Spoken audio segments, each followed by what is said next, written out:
नमस्कार दोस्तों, स्वागत है आपका मेरे यूट्यूब चैनल धमाका जीके पर। दोस्तों आज मैं आपको करवाने जा रही हूँ प्रतियोगिता दर्पण बुक के मार्च 2024 के नए एडिशन में दिए गए सार संग्रह के प्रश्नों को।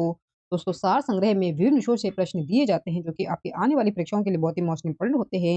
इनमें से कोई भी प्रश्न आपकी परीक्षा में पूछ लिया जा सकता है, इसलिए आप इन प्रश्नों की वीडियो को पूरा जरूर देखें।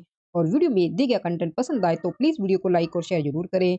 और मेरे यूट्यूब चैनल धमाका जीके को सब्सक्राइब जरूर करें, इससे आगे भी आपको मेरी एग्जाम रिलेटेड वीडियो मिलती रहे। चलिए दोस्तों वीडियो शुरू करते हैं।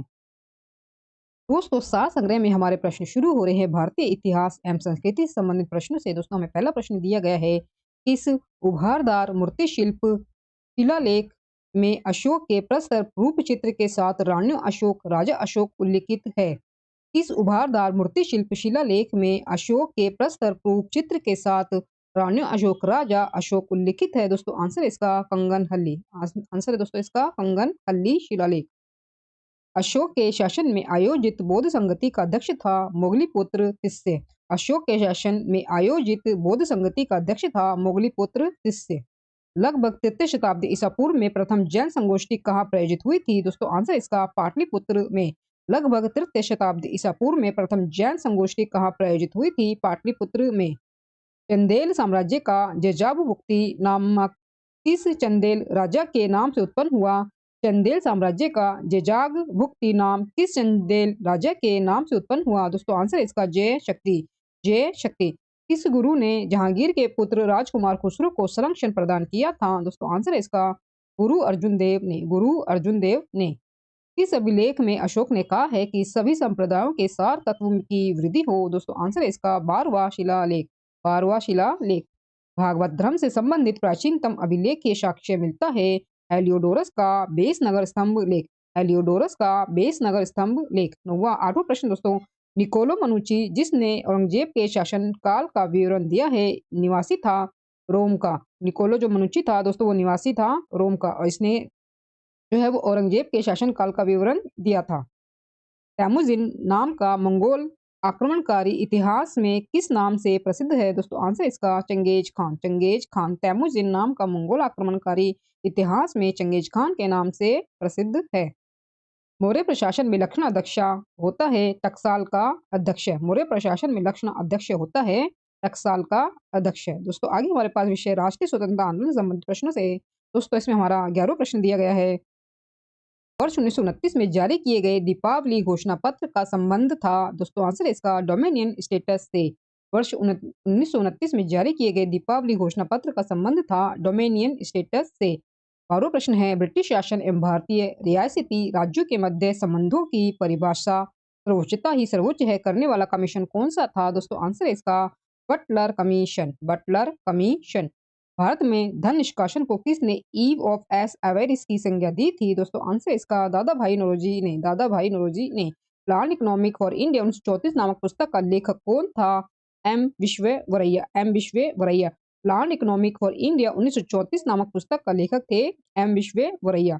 15वां प्रश्न है, भारत छोड़ो आंदोलन के पूर्व ब्रिटिश सरकार ने गांधी जी सहित कांग्रेस नेताओं को मुंबई में गिरफ्तार करने की जो योजना बनाई थी उसका नाम था ऑपरेशन जीरो आवर। भारत छोड़ो आंदोलन के पूर्व ब्रिटिश सरकार ने गांधी जी सहित कांग्रेस नेताओं को मुंबई में गिरफ्तार करने की जो योजना बनाई थी उसका नाम था ऑपरेशन जीरो आवर। भारत के किस अंग्रेजी शासन विरोधी नेता को जनता में भय फैलाने हेतु उसकी मृत्यु हो जाने के बाद भी सार्वजनिक रूप से फांसी दी गई थी। दोस्तों आंसर इसका दीवान वैलू थम्पे। दीवान वैलू थम्पे। भारतीय राष्ट्रीय कांग्रेस का एकमात्र अधिवेशन जिसे महात्मा गांधी के द्वारा संबोधित किया गया था संपन्न हुआ था बेलगाम 1924 में। बेलगाम 1924 में। बेलगाम में हुआ था दोस्तों 1924 में, जिसमें ये एकमात्र अधिवेशन था जिसमें महात्मा गांधी जी द्वारा जो इसकी जो है अध्यक्षता की गई थी, इसे संबोधित किया गया था। 18वां प्रश्न है, किस राष्ट्रवादी नेता ने स्वदेशी आंदोलन का नेतृत्व दिल्ली में किया था। दोस्तों आंसर इसका सैयद हैदर रजा ने। सैयद हैदर रजा ने। 1857 की क्रांति के नेताओं में से किसने वास्तविक नाम रामचंद्र पांडुरंग था तात्या टोपे का। किसका जो नाम है वास्तविक था रामचंद्र पांडुरंग, तो वो था तात्या टोपे का। 1937 में प्रांतों के मंत्रिमंडल के निर्माण के उपरांत कांग्रेस का शासन कितने महीने तक चला था। 28 महीने तक। 28 महीने तक। दोस्तों आगे हमारे पास विषय भारतीय राज्य व्यवस्था एवं संविधान से संबंधित प्रश्नों से। दोस्तों 21वां प्रश्न है, लोकसभा एवं राज्यसभा के संयुक्त अधिवेशन के विषय में प्रावधान संविधान के किस अनुच्छेद में किया गया है? दोस्तों आंसर इसका अनुच्छेद 108 में। अनुच्छेद 108 में। संविधान का वह कौन सा भाग है जो संविधान के निर्माताओं के मस्तिष्क और उद्देश्य को प्रतिबिंबित करता है? राज्य के नीति निर्देशक तत्व। राज्य के नीति निर्देशक तत्व। भारत के महानियंत्रक और महालेखा परीक्षक किस संसदीय समिति के लिए एक मित्र प्रशासनिक और एक मार्गदर्शक के रूप में कार्य करता है? दोस्तों आंसर इसका लोक लेखा समिति। लोक लेखा समिति के लिए। लोकसभा द्वारा विचारार्थ भेजे गए वित्त विधेयक को राज्यसभा अधिकतम कितने समय तक जो है रोके रख सकती है? दोस्तों आंसर इसका 14 दिन तक। लोकसभा के द्वारा विचारार्थ भेजे गए वित्त विधेयक को राज्यसभा अधिकतम कितने समय तक रोक सकती है? 14 दिन तक। ताराकुंड समिति तथा गोस्वामी समिति का संबंध है चुनाव व्यवस्था में आमूल सुधार से। चुनाव व्यवस्था में आमूल सुधार से। लोकसभा के वर्ष में कम से कम कितने सत्र बुलाए जाने का प्रावधान है? वर्ष में 2 बार।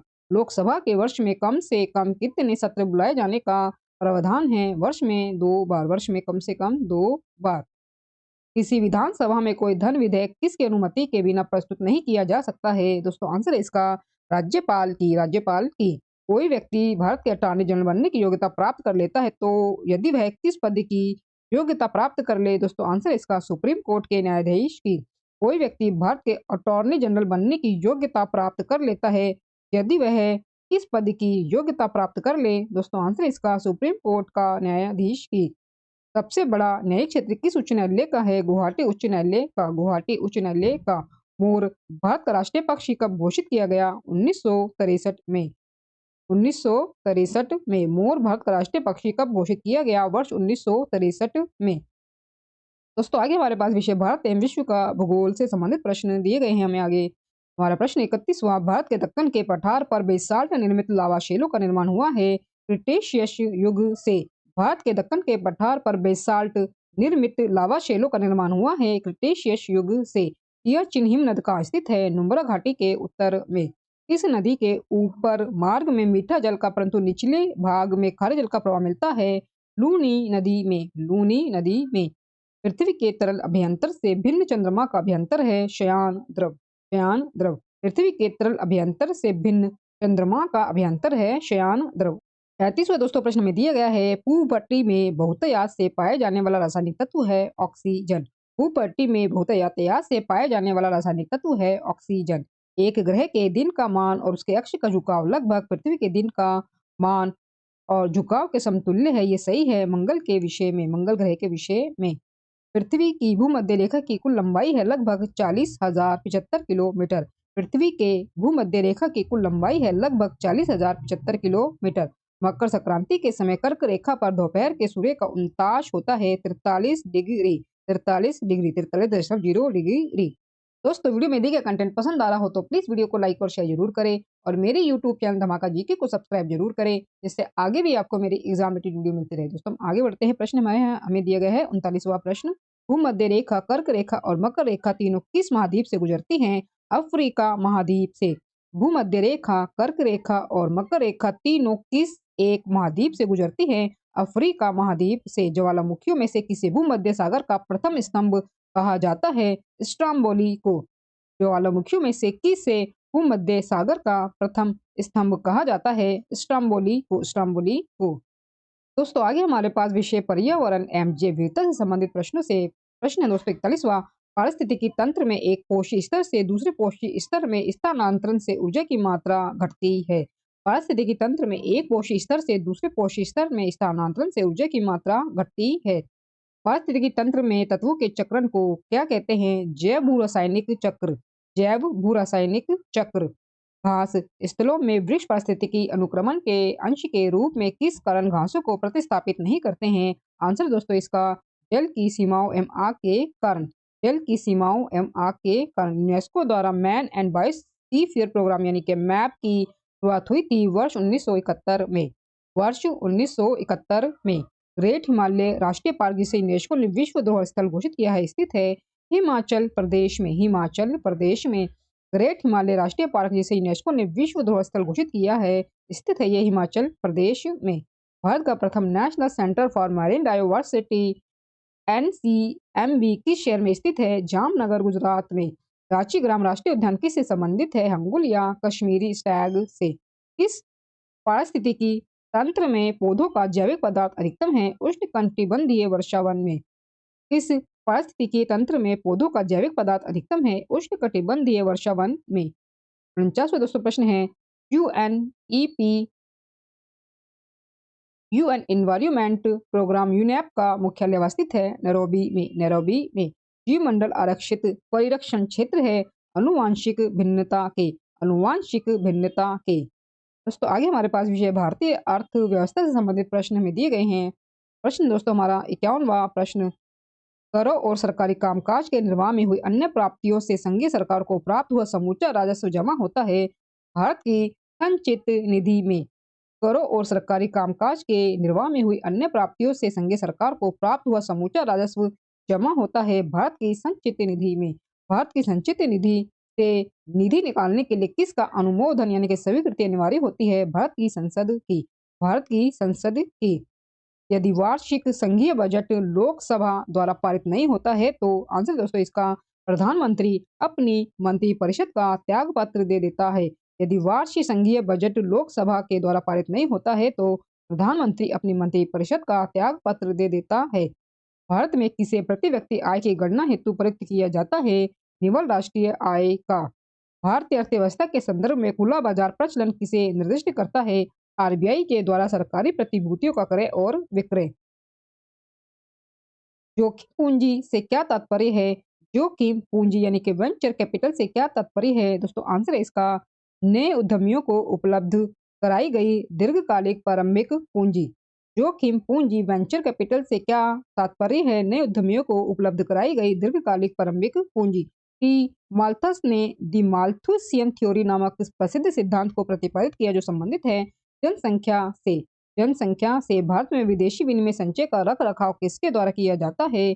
भारतीय रिजर्व बैंक के द्वारा। ब्याज दर जोखिम का तात्पर्य है? आंसर दोस्तों इसका ब्याज दर में वृद्धि का तात्पर्य है कि वित्तीय बाजार में वित्तीय प्रतिभूतियों के मूल्य में गिरावट होगी। 8वां प्रश्न है, किस मंत्रालय द्वारा उद्यम सखी पोर्टल की शुरुआत की गई है? दोस्तों आंसर है इसका सूक्ष्म लघु एवं मध्यम उद्यम मंत्रालय के द्वारा। दोस्तों आगे हमारे पास विषय सामान्य विज्ञान एवं तकनीकी से संबंधित प्रश्नों से दोस्तों प्रश्न नंबर 61वां, किसी धातु में इलेक्ट्रॉनों के अनुगमन वेग की दिशा होती है लगाए गए क्षेत्र के विपरीत। किसी धातु में इलेक्ट्रॉनों के अनुगमन वेग की दिशा होती है लगाए गए क्षेत्र के विपरीत। किसी पदार्थ का अपवर्तनांक महत्तम होता है बैंगनी रंग के प्रकाश के लिए। केंचुए में टिफ्लोसॉल का कार्य है पाचन तथा अवशोषण करना। प्लाज्मिड है जीवाणु के अतिरिक्त गुणसूत्रीय अनुवांशिकीय पदार्थ। प्लाज्मिड है जीवाणु के अतिरिक्त गुणसूत्रीय अनुवांशिक पदार्थ। बहुमूत्र रोग किस हार्मोन की कमी से होता है? इंसुलिन की कमी से। बच्चों में प्रोटीन की न्यूनता के कारण जो रोग उत्पन्न होता है वह है मेरास्मस। अस्पताल के किस भाग में कैथ लैब होगी? कार्डियोलॉजी विभाग में। अस्पताल के किस विभाग में कैथ लैब होगी? कार्डियोलॉजी विभाग में। न्यूक्लियर रिएक्टरों में विमंदक और प्रशीतक दोनों की तरह प्रयुक्त होने वाला पदार्थ है भारी जल D2O। न्यूक्लियर रिएक्टरों में विमंदक और प्रशीतक दोनों की तरह प्रयुक्त होने वाला पदार्थ है भारी जल D2O। इसी द्रव का उसके क्वथनांक से पूर्व उसके भाप में बदलने की प्रक्रिया को कहते हैं वाष्पीकरण। 17वां प्रश्न है, सोनार में इस्तेमाल करते हम पराधमनिक तरंगों का। दोस्तों आगे हमारे पास विषय शिक्षा एवं बाल मनोविज्ञान से संबंधित प्रश्न दोस्तों शुरू हो रहे हैं हमारे 71वें प्रश्न से। मनोविज्ञान क्रो ने किस विधि के संदर्भ में कहा है कि मनोवैज्ञानिक प्रयोगों का उद्देश्य किसी निश्चित परिस्थिति या दशाओं में मानव व्यवहार से संबंधित किसी विश्वास या विचार का परीक्षण करना है? मनोवैज्ञानिक क्रो ने किस विधि के संदर्भ में कहा है कि मनोवैज्ञानिक प्रयोगों का उद्देश्य किसी निश्चित परिस्थिति या दशाओं में मानव व्यवहार से संबंधित किसी विश्वास या विचार का परीक्षण करना है? दोस्तों आंसर है इसका अंतर्दर्शन विधि के संदर्भ में। संज्ञानवादी पद्धति के जनक है जीन पियाजे व बूर्नर। किशोरावस्था बड़े संघर्ष तूफान तनाव की अवस्था है, यह कथन है स्टेनले हॉल का। किशोरावस्था बड़े संघर्ष, तनाव व तूफान की अवस्था है, यह कथन है स्टेनले हॉल का। 74वां दोस्तों प्रश्न में दिया गया है अपनी आत्मा में देखना ही अंतर्दर्शन है, ये कथन है टीचनर का। अपनी आत्मा में देखना ही अंतर्दर्शन है, उक्त कथन है टीचनर का। 75वां दोस्तों प्रश्न है मनोविज्ञान को व्यवहार के विज्ञान के रूप में सबसे पहले परिभाषित किया वाटसन ने। मनोविज्ञान को व्यवहार के रूप में सबसे पहले परिभाषित किया वाटसन ने। 73वां प्रश्न है किलपैट्रिक द्वारा परियोजना विधि का आविष्कार हुआ 1918 में। 1918 में। तत्परता तथा कार्य सीखने की गति में कौन सा संबंध होता है? दोस्तों आंसर इसका कार्य सीखने की गति तत्परता के समानुपाती होती है। कार्य सीखने की गति तत्परता के समानुपाती होती है। 78वां प्रश्न है मैकडूगल ने अपनी पुस्तक आउटलाइन साइकोलॉजी में किस शब्द का सिद्धांत की कड़ी आलोचना की है? चेतना की। मैकडूगल ने अपनी पुस्तक आउटलाइन साइकोलॉजी में किस शब्द का सिद्धांत की कड़ी आलोचना की है? चेतना की। 79 प्रश्न है दोस्तों एक बच्चे की वृद्धि और विकास के अध्ययन की सर्वाधिक अच्छी विधि कौन सी है? विकासीय विधि। विकासीय विधि। 80वां प्रश्न है थॉर्नडाइक के व्यक्तित्व के वर्गीकरण का आधार है चिंतन और कल्पना। चिंतन और कल्पना। थॉर्नडाइक के व्यक्तित्व के वर्गीकरण का आधार है चिंतन और कल्पना। दोस्तों आगे हमारे पास विषय खेल कूद और खेल कूद में हमारे प्रश्न शुरू हो रहे हैं 91वें प्रश्न से। किस फुटबॉल खिलाड़ी ने 4 वर्षों तक फीफा वर्ल्ड प्लेयर अवार्ड जीता है? दोस्तों आंसर इसका लियोनेल मेसी ने। किस फुटबॉल खिलाड़ी ने लगातार 4 वर्षों तक फीफा वर्ल्ड प्लेयर अवार्ड जीता है? लियोनेल मेसी ने। फीफा बैलन डी और लियोनेल मेसी ने। महिलाओं के लिए डिस्कस थ्रो में इस्तेमाल होने वाली लैंसिकुलर डिस्क का वजन कितना होता है? 1 किलोग्राम। 1 किलोग्राम यानी कि 1 किलो। वाली समय सर्विस शब्द किस खेल से संबंधित है? लॉन टेनिस से। वाली समय सर्विस शब्द किस खेल से संबंधित है? लॉन टेनिस से। किस खेल की प्रतियोगिता को बिग बैश लीग के नाम से जाना जाता है? आंसर दोस्तों इसका क्रिकेट। भारत के किस राज्य में राजीव गांधी अंतर्राष्ट्रीय क्रिकेट स्टेडियम है? तेलंगाना राज्य में। भारत के किस राज्य में ग्रीनफील्ड इंटरनेशनल स्टेडियम है? केरल राज्य में। यूथ ओलंपिक खेलों का आयोजन किस श्रेणी के खिलाड़ियों के लिए किया जाता है? आंसर दोस्तों इसका वर्ष 14 से 18 के बीच के युवाओं के। यूथ ओलंपिक खेलों का आयोजन किस श्रेणी के खिलाड़ियों के लिए किया जाता है? 14 से 18 के बीच के युवाओं के लिए। डेविस कप की तरह महिलाओं का टेनिस टूर्नामेंट है फेड कप। डेविस कप की तरह महिलाओं का टेनिस टूर्नामेंट है Fed Cup. Bridge Mohan Birla memorial cup किस खेल से संबंधित है? पोलो से। Bridge Mohan Birla memorial cup किस खेल से संबंधित है? पोलो से।